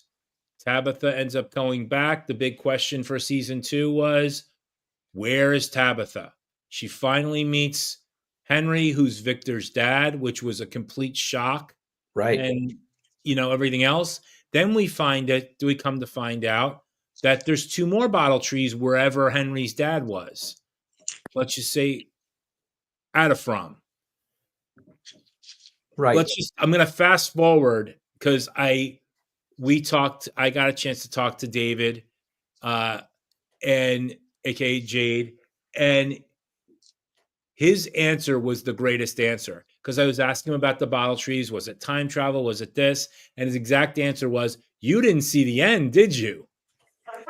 Right? Yeah. And talk about the coolest. I'm just amazed how this all happened. Now, there is bottle tree lore. I'll throw it to both of you. And I know, Doug, I said this to you, but I'll say this to you, to Bob. And my daughter's reading Because of Winn-Dixie. I don't know if you ever read the book. Okay. One of the characters has a bottle tree. Right. And I did a little research.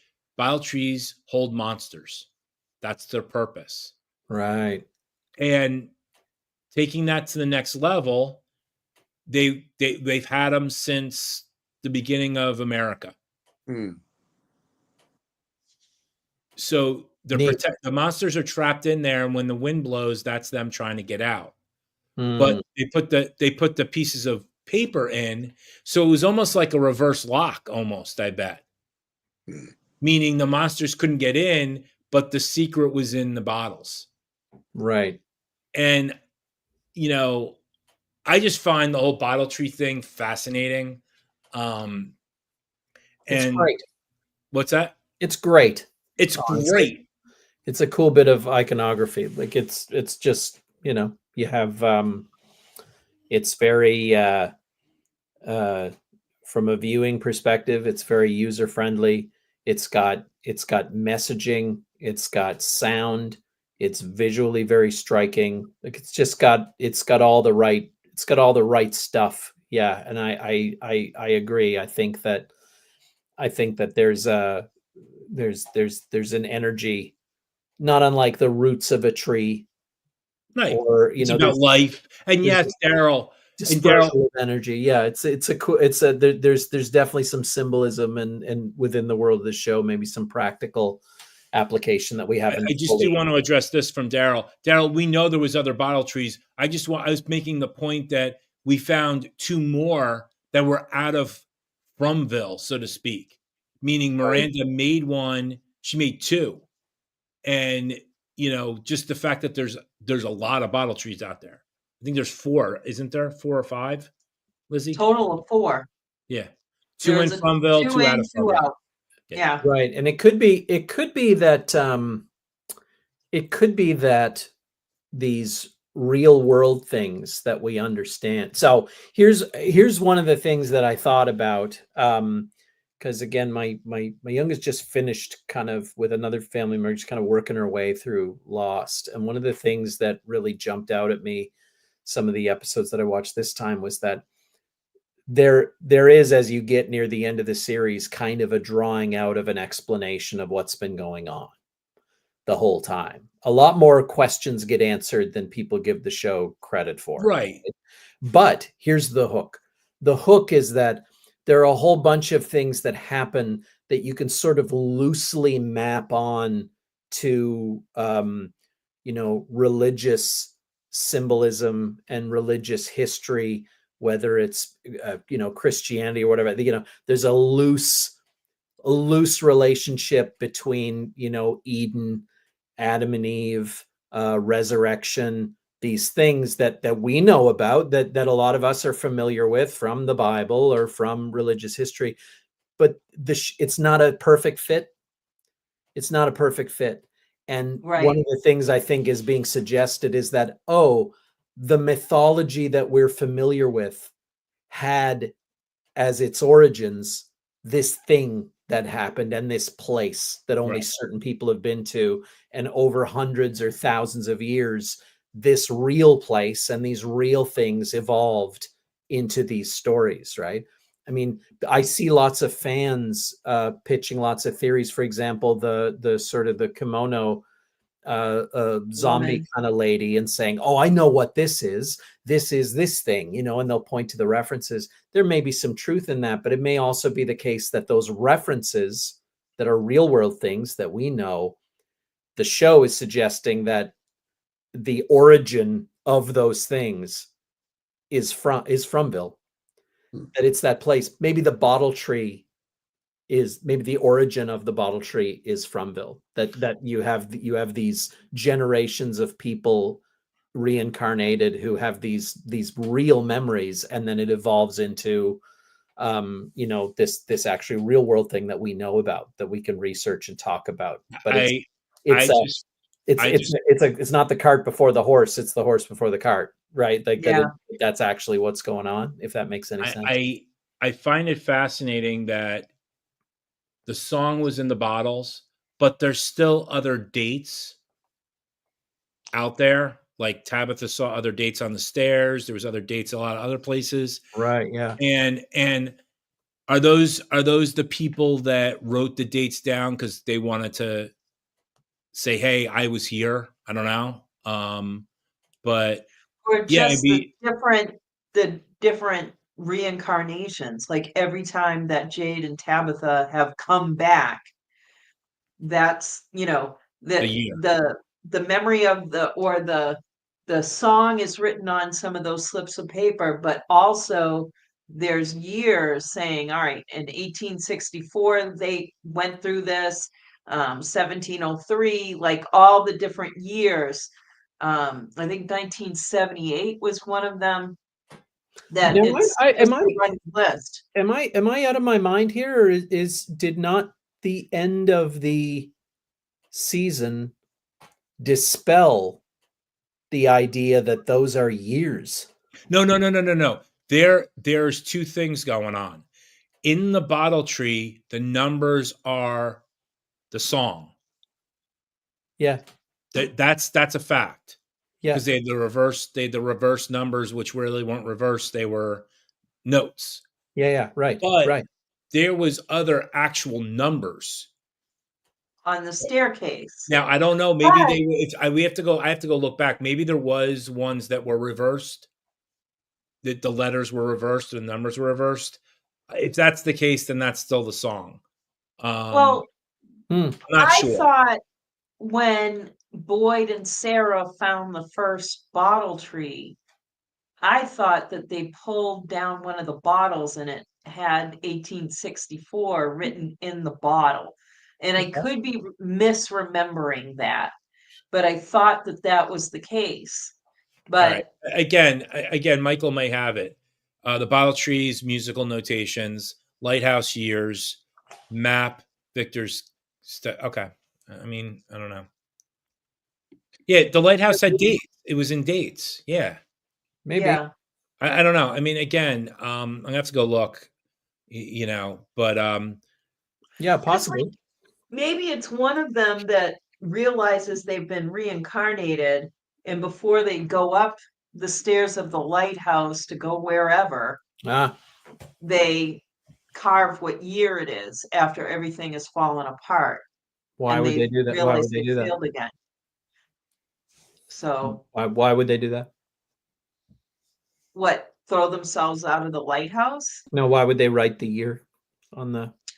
I guess just to record, like maybe the same person, the same soul is recording every single time that they've shown up there and have failed.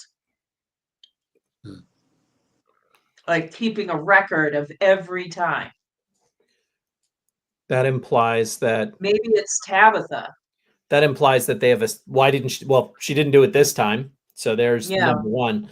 And number two, it implies that the person writing the year has some sense of what year it is. But Tabitha would know what year it is. She knows what year it is currently that they've ended up in from. Mm-hmm. So she could record on, on that stair, like it's 2000 whatever, Yeah, yeah, that's Um, true. and maybe they don't go up the lighthouse and jump off, or I don't know what the significance of carving it into that lighthouse stair is. Maybe it's semi-permanent. I don't know. I don't know either. But Mm-hmm. again, that's why you need to do 5 or 6 rewatches, and we'll figure 5 it or out. 6, that's a low ball count. I actually don't think we do. I think we just need Michael and Daryl to kind of be like the baseball, the equivalent of like the baseball commentators, statisticians in the background, Yeah. who while we're calling the game, they pipe Yeah. up and be like, if so and so hits a single, this is actually going to set a record for the most singles ever hit by the Baltimore Orioles in the second inning of and like then we'll just roll it off And I'm our going to tongue. tell you, Bob, I need that in my life because I know. can't keep up with it. I can't keep up with it. It's so cool to see it pop up. Like they have such a good fix on the details and the specifics. I'm very respectful. I will say this though, and I can't find it in the chat. I love the story that Henry tells about how this all started for them. I loved it. Couldn't it have been any better? Yeah, it really filled out. It really filled everything. That's for me. That's when I've liked the show from the beginning. And are we talking about the same thing? Are we talking about when he's telling Tabitha about the LSD? The LSD? Like it just, I don't know. It just for me, that's when the show started to take on almost a three-dimensionality, like where what you were seeing was the margins of what this place might actually be start to get filled in a little bit more. Right. No, absolutely. I really dug it. I kind of dug it from that. I dug it all along, but it just I thought that was a really cool turn, a really cool spin. Yeah.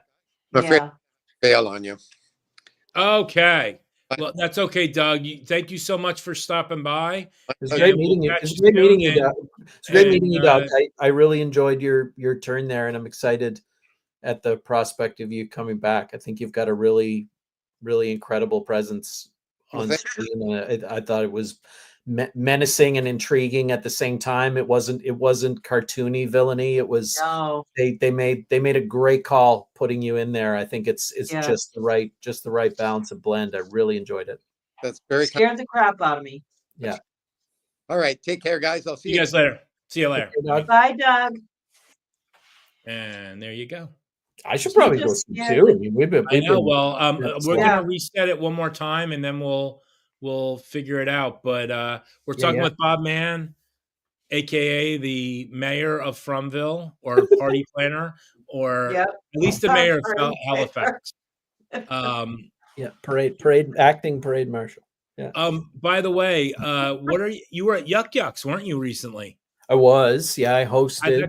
I hosted a weekend for a Canadian comic, Derek Seguin, and I headlined at Yucks back in June, and I hosted this past weekend, and I'll be doing another weekend sometime in the new year. I think maybe in February. I'm not sure that the date's been actually set yet, but yeah, I've hosted a number of events and things like that, and a business awards in another part of Nova Scotia a couple of weeks ago, and all kinds of fun things going on. And then what other projects? Because I know you had a couple of things. Didn't you have a couple of things come out this year? Yeah, I got a few things coming out. My friend Taylor, my very good friend Taylor actually shows up in From this past season, and he and I have been writing partners and have worked on things together. There's the scene where poor what's his face ends up in the pool.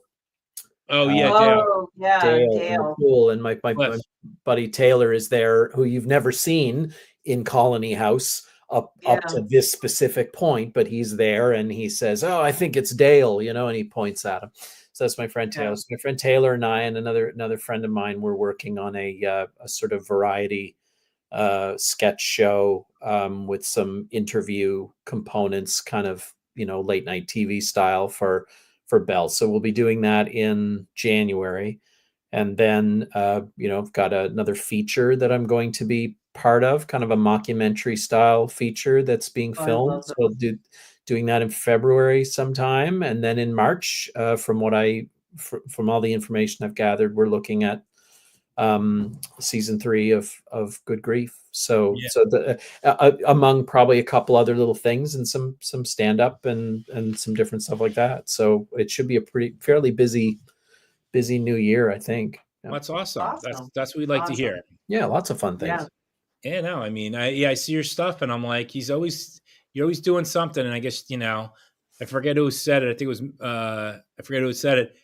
You're out of work. And so, as soon as you're off the set, you're out of work. So you're always trying to find a new job. Yeah. You got to Yeah. do stuff to stay in cigarettes. That's it. Yes. That's the expression that Yeah. I only think I'm the only one who says, but I stand but by you know it. what? It's yours.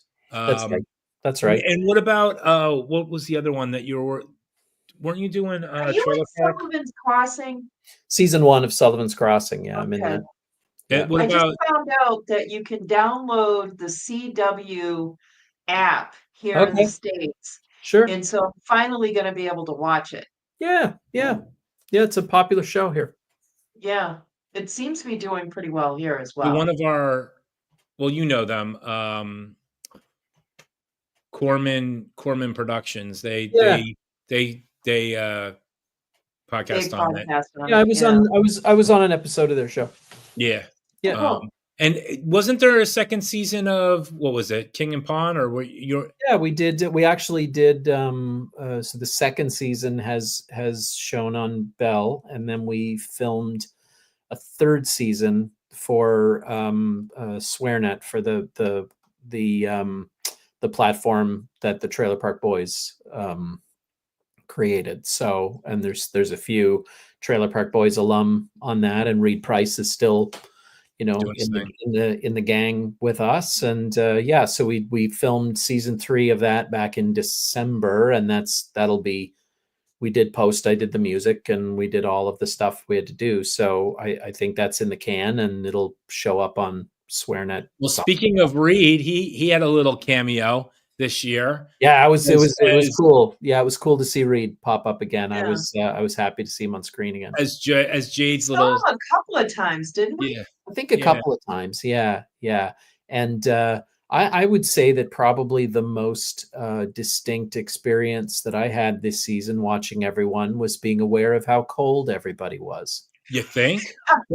Just watching it going, everyone is freezing. Everyone is freezing every second that you see them on screen outside. Yeah. Because I know when they were filming in December and January and February. Yeah. Like it was cold as shit. Brutal. So, And for those of you that are bitching and moaning how you want season 4 to come out soon, no. The reason why it's not coming out is very simple. They're trying to get back on track because of the writer's strike. Yeah. There's no reason why anybody should be in Nova Scotia in January, or especially outside. Working outside. No. And I'll tell you, while we're talking about Reed, and I can't remember if there are any scenes involving Sean Majumder, who plays Father Khatri, outside, but I know Reed's stuff is definitely outside. The only thing harder than playing a character who's outside in the cold, who is cold, is playing a character who's outside in the cold, who's not supposed to be cold because they just exist in someone's mind.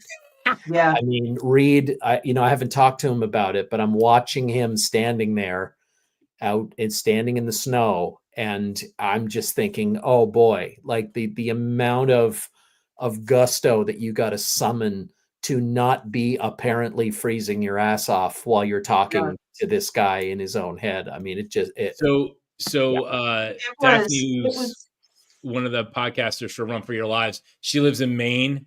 So she's like, yeah, it's near me. It's frigid. So I'm Yeah. sorry, Lizzie, what you were going to say? No, that's okay. You're- I mean, Reed made You're it right, look Daphne. like he was, standing in 70-degree weather, Yeah, just like, chill, right? just He's just standing there. nonplussed. Yeah, He's just, non cleaning the glass. Yeah, he's non-corporeal. He doesn't have Yeah. his blood doesn't even have temperature. He's just Yeah. existing. But no, he's a real man standing there in the cold. I'm aware of Yeah. that. Watching. Yeah. We all are. We Yeah. all are. Everyone was freezing. Everyone was freezing cold. Yeah. Magnificent. Like he's Brutal. just in a shirt, in a shirt and his vest. No, but you know what? I'm just so happy that they really pulled on the heartstrings. They gave us a little laugh. They gave us a lot of cry. It wasn't better than Cats, but nothing's better than Cats. No, that's right. That's the high watermark for sure. Exactly. No, but I think all in all, this was, and I think Lizzie said that. I know Lizzie said this. Season 1, great out of the box, pun intended. Literally. And then season 2, kind of a setting the table. And then season 3, they really put a lot of money, a lot of time. I think, they really, John said this, they bump stuff up and they move stuff back. Like Tabitha wasn't supposed to leave until I think end of season 3 or season 4. And they bumped it up because it just fit better, I guess. Yeah, sure. And whatever they're doing, it's very great. intriguing. Yeah, it's very intriguing. I'm really interested to see where it goes. The 3 hooked me back back in pretty hard, and I'm very curious. Very hard. Again, I think they've done a good job of kind of making everyone, even people, are paying very close attention to all of the details. I think there's a lot of surprise still left to be had, right? It's not really is. It's not Game of Thrones where they give you enough information to actually solve the one of the central mysteries, and then you're kind of watching the thing, waiting to see it get officially said. What everyone already kind of knows is the deal, which is less fun. That's less fun. It's not as much fun. I'm sorry. Yeah. So what was I don't know if this is the right way of putting it. What was the most surprising or most what was some of the favorite hits for you guys this season? I did enjoy I enjoyed the weight of the moment where you realize, because let's put it this way, up until the moment where Julie's in the tower with the old guy who's chained up and she throws the rope, up until that moment, for all intents and purposes, everyone's visions could just be visions. Yeah. And that really was the first moment where you kind of go, oh, she's actually going somewhere. Like this isn't just in her head. She's traveling to somewhere. And that to me had this kind of revelatory effect that opened up a whole bunch of possibilities that I hadn't considered up to that point, because it's not just in her head. She is traveling. It's not dissimilar to this sort of eye-opening moment at the end of season 2 when or I guess season 2, beginning of season 3, where Boyd is in the company of the creatures. Yeah. And they don't kill him. And they're just talking to him. Yeah, that's a first, right? Like when that moment happened, I remember having a similar kind of, oh shit, there's more. These are not just jackals that are going to tear anything and anyone apart. There's intentionality. Intentional. Yeah. That changes the game of the narrative for me, right? Along that line, I love that. When the waitress lady has the keys. Yeah. And she says the famous line, "You can't save them all." Yeah. And then but what people don't remember is the next line is, "Well, we're taking Daryl." Yeah. We're taking Randall. We're taking Randall. Wrong show. But does it, like, I guess I couldn't, there was something newly terrifying about the idea that they might not kill you. Yeah. Right? Like prior to that moment, prior to that bridge between season 2 and season 3, if you were in the company of these things and you couldn't get away, you were dead. And Yeah. that's all there was to it, right? They were the wild animals that were just looking to take you. They were crafty, they tricked you, they did all kinds of wacky They things. know everything. That's the thing that's really They're bizarre. just trying to tear you apart, where this business of like, oh no, like they might actually just hold you down and then let you go.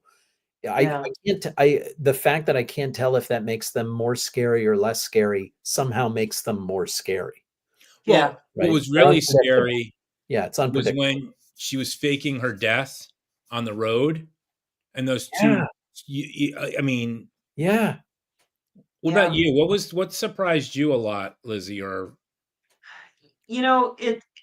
There was so many things throughout the entire season. Like, it was so heartbreaking to not watch, but listen to Mrs. Lou scream. Yeah. And I just love Liz Moy so much. And I know she wasn't in real pain. Like, I know it was acting, Yeah. but she just endeared Mrs. Lou to us so deeply that it was painful to listen to her.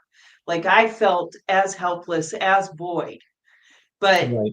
it just seems like in the last couple of scenes when we see Smiley reborn and then we meet the man in yellow, like the yellow man, Yeah. I completely forgot every single thing that came before those two scenes.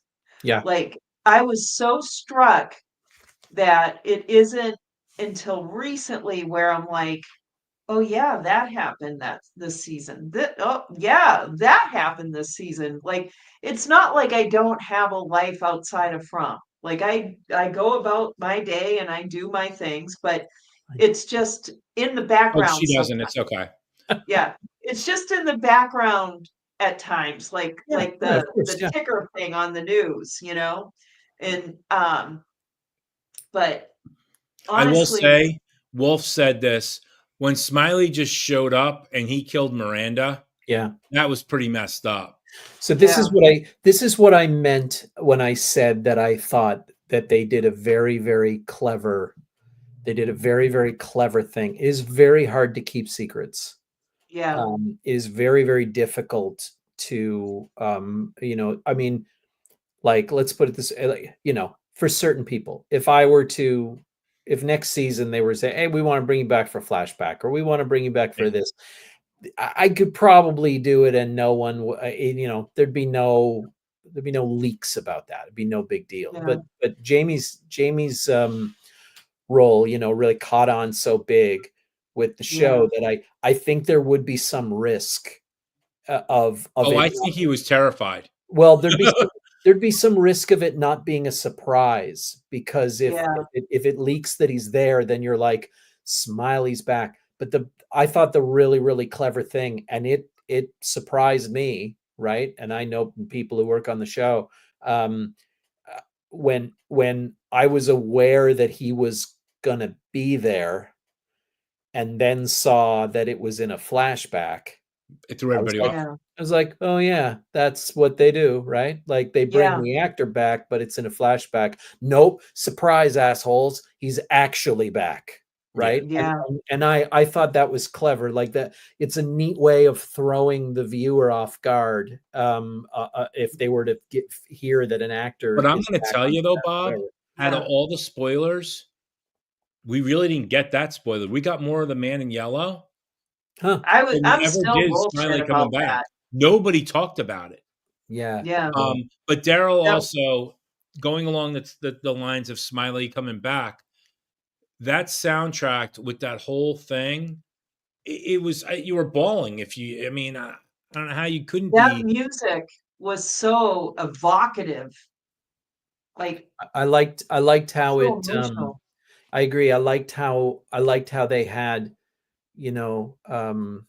there's a term for it, right? It's like exogenic, or when there's music that happens inside the world Right. of the show or the film, and then there's the music that's just there for you to see the Yeah. character. I liked how the music that Jade was playing then sort of morphed into the score of the tail end of the episode. I thought also that was love pretty the elegant. fact that Boyd saw it. So Yeah. they know he's coming back. Yeah. They know who's coming That's back. big news. Smiley's Like coming that back. he was reborn. Yes. Like Yeah. they can put all the pieces together from finding Fatima and then what Boyd saw. Like And that's I what, think they wanted him to know. yeah. Like, you didn't kill him. Yeah. It's just the whole, that whole soundtrack of Jade playing through those scenes. It was like a narration. Yeah. Like a narrator just going along, and there was just something so spectacular about Smiley's rebirth. It was very emotional, especially like Shoulder Bag is standing there with the biggest smile on her face, and they're all standing there watching the re-emergence of Smiley. Like those last two scenes, like for me, the entire season, like watching Donna break down, like losing her shit, like, when Sarah turns around with the screwdriver, there's all these scenes that are just so meaningful to me. But it was the last two, the reemergence of Smiley and the emergence of Yellow Man, that as soon as we watched, like Alex and I went and, we watched it on our own after that last podcast of episode 9.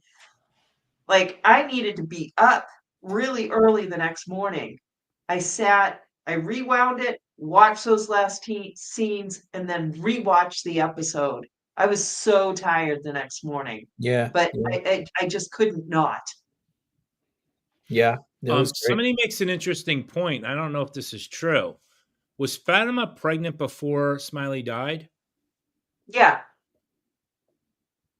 No, she was pregnant after she found out she was pregnant after he died. Okay. Because I went back and researched that. Okay. But Michael has the best friggin', this is the best of all of it, is Jade with the friggin' Jasper. Yeah. On the ladder. I'm sorry. And Christopher's never said a goddamn thing. I really wish he would have talked. You know what? I wonder if he really was screaming more at seeing Christopher than he was Jasper. We all think he was responding. No, because when he screamed, that's when he. No. We all think he's responding to Jasper, but maybe it's really Christopher. But what is, like, Jasper is a very recent thing to show up in From, but Christopher goes back millennia. Who knows? All I know is Jasper was there in season 2. Jasper shows up in season 2, right? Yeah. Right. In season 2. He screams at Jade. Jade sees him again. Yeah, right. For the first time, and Jasper screams. That's right. Yeah. Twisted. I just know that they've managed to do a lot of great things this season.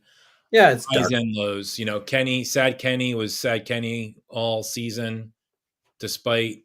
But I'm a firm believer. The first couple of episodes of season 1, there's the answers in them, like you said. They're there. We just don't know they're there. Probably in the intro. In the intro. Yeah, in some way. Yeah. I think there's a lot going on there too. Yeah. But before we let you go, we just gotta do a couple of things. Yeah. Folks, if you haven't seen, and really, how could you not have seen these things? Because we post about them all the time. We've got our season 1 tribute poster, and just so you know, Bob is behind Jade right there. Yeah, you look closely, but you can clearly see me poking my nose out through the bars, the windows of the box. If you want to pick one up, you can go onto our From site, which is From Shop. What is From Shop? We also have a couple of new shirts, and we're going to be doing our poster contest, drawing contest at the end of starting next sometime year. in January. We'll Yes, announce sometime it in January, Fun. and we've got a couple of good things. Also, if you're interested, and if I can find it, we also have our stickers, which Yep. look like, oh, that's our shirt. Oh yeah. And then we've got our stickers. Again, Bob is behind that diner. Yes. Yeah.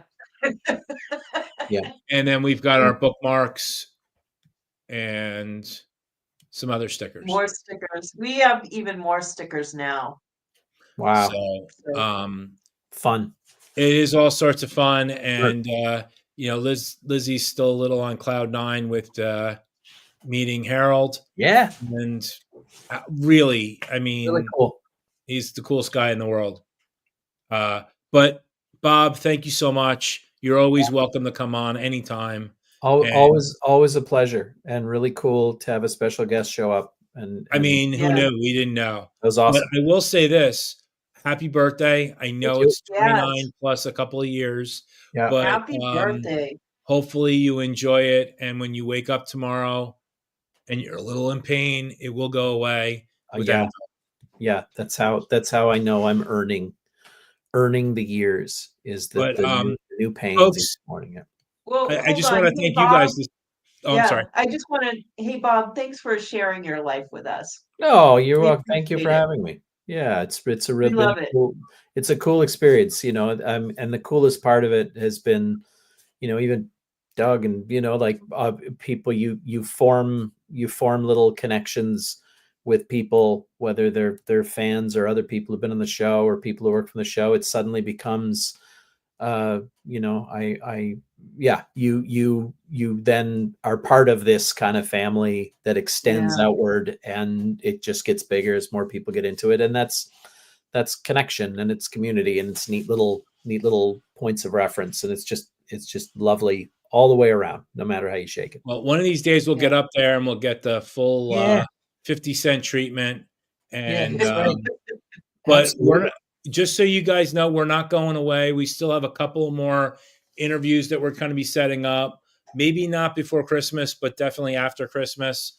So we're going to still try to keep the conversation going until we can not keep it going, because we'll be talking about the same 5 topics that we'll be talking about now. Well, that's not exactly true. So Bob will be on every single week. It might be by himself, but he will be on every single week. We'll be doing a whole talk show series. Now, we'll find new stuff. No, well, there's always new stuff. But no, we met some of the goals on YouTube, so we're going to be doing a little bit of membership. So if you want to support the podcast that way, I thought it went through, but I guess it didn't.